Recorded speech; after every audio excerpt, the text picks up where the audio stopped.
Quand j'étais gamin, le pressing, c'était pas un rêve. Il n'y avait pas de dessin animé sur la magie de la vapeur. On voulait être pompier, pilote, vétérinaire, pas spécialiste du col amidonné, hein. Je voulais être pharmacien comme mon papa. Mais aujourd'hui, après 41 ans, je peux te le dire droit dans les yeux. Je suis fier dans ce métier. Je suis fier de savoir enlever une tâche que d'autres croyaient définitive. Fier de rendre un vêtement comme neuf quand le client pensait qu'il allait finir en chiffon de garage.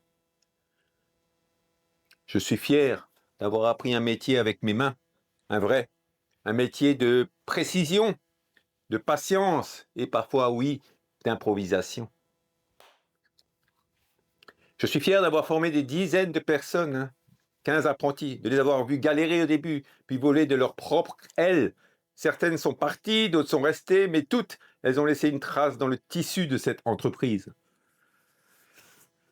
Je suis fier d'avoir résisté au mode jetable, aux chaînes low cost, aux promesses de la fast fashion, à Internet qui voulait tout livrer en 24 heures et qui oublie que le pressing, ça prend du temps et du soin.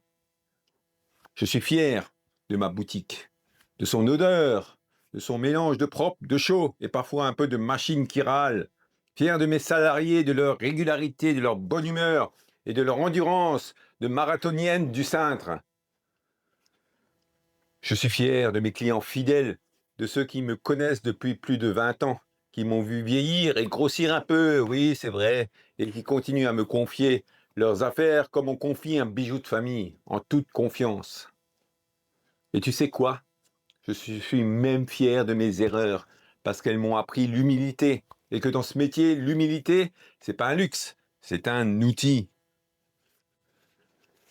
Alors, non, le pressing, c'est pas un métier qu'on enseigne dans les grandes écoles, mais c'est un métier qu'on vit pleinement quand on aime bien faire les choses et qu'on respecte les gens.